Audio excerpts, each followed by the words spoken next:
Thank you to Rich and Dudley. He says, regarding yet another attack on innocent people just going about their daily routine, I'm absolutely sick and tired of government mouthpieces gurgling the same old statements, saying the same old things and doing nothing. My wife used public transport, mainly buses, and after she came home night after night saying she felt really unsafe, I encouraged her to pass her driving test, which she did just to get off public transport. That was 15 years ago, Peter, says Rich and Dudley. He also paid me a lovely compliment I'm not going to read out, otherwise my head will explode. Jim in Cambridge says, Peter, I worked at Cambridge railway station for 14 years on the platform, dispatching trains. I've been punched, spat at, sworn at. British Transport Police were nowhere to be seen those days. I'm retired now, thank goodness. Jim, I'm sorry to hear that happen. I've been to Cambridge railway station loads of times. It's a lovely station, actually, and there's a lovely area around it as well. And I'm so sorry to hear that you went through that absolute hell. It just sounds dreadful.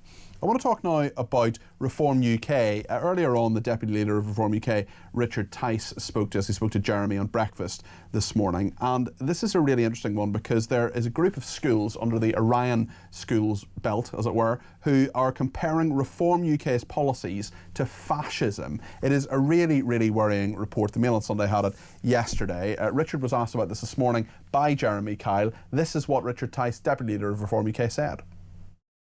Truly, truly disgraceful. The whole point of teaching is you should be neutral. You should teach children to learn how to think and to give them a range of the different sort of spectrum.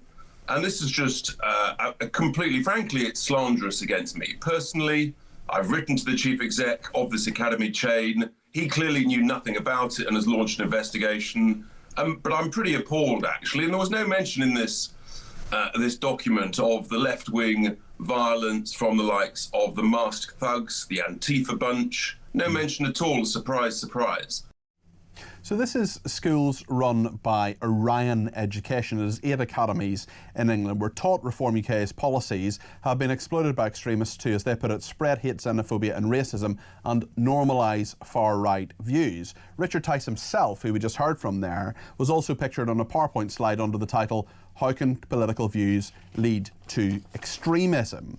Teachers instructed students that that if they wanted news, if they wanted trusted news, they should use trusted sites like the BBC, The Guardian and Parliament.uk instead of sites such as The Sun, random blogs or YouTube channels. Newspapers such as the Daily Mail and The Sun often publish dramatic headlines about immigration, especially about small boat crossings in the English Channel, it said.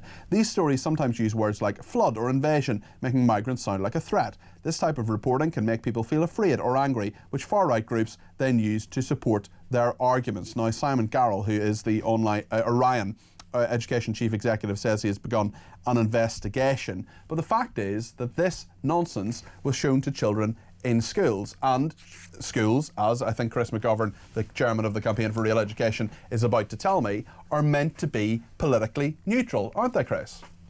Well, they are indeed. They should be politics-free zones. But Peter, I'm afraid that the lights are going out across our education system and young people are being led along some very sinister pathways. And I can well understand Richard Tice of Reform and indeed Nigel Farage being upset by this. But, you know, what's not being said, actually, by the reports is that it's why the whitewashing Adolf Hitler, because what they're saying here is that, no, Adolf Hitler, yeah, he may have started a world war, he may have gassed 6 million Jews, he may have bombed London and invaded Russia, but, you know, it wasn't much different from Richard Tice or Nigel Farage. So actually, you've got to almost say supporting fascism. So it's quite a double-edged thing, but it's extremely dangerous. And it's insulting, and it's insulting to Jewish people because, and the many other groups that were targeted in the Holocaust, because it's essentially trivialising what happened back then, saying, oh yeah, Nigel Farage makes a speech and he's basically the same as all of this. It is really, really worrying that there are teachers in at least 8 academies in England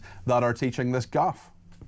And they have been doing for some time. This is a natural evolution of what's been going on. I remember talking to Margaret Thatcher many years ago, 30 years ago now, I suppose, and she said to me, Chris, you know, we've got a new national curriculum for history coming out, and it doesn't include World War I. Now, you and I are both wearing poppies because, you know, this is an important event, but even today, in the national curriculum for history, you don't have to teach World War I, you don't have to teach World War II. And our thick-skulled politicians need to open the document and understand that the key events of British history do not have to be taught. It's stated very specifically, you do not have to teach Churchill or World War II or World War I. You do not have to, but you do have to teach either Islamic history or West African history or Central American history or Chinese history or Indian history. They're compulsory. Now, nothing against those, but why not make World War I and World War II? Well, you would imagine the history of our own country and the fact that we are the democracy that we are, the fact that we have the rules, the mores, the culture that we have now. You would imagine that would be something that, given that World War I was just over 100 years ago,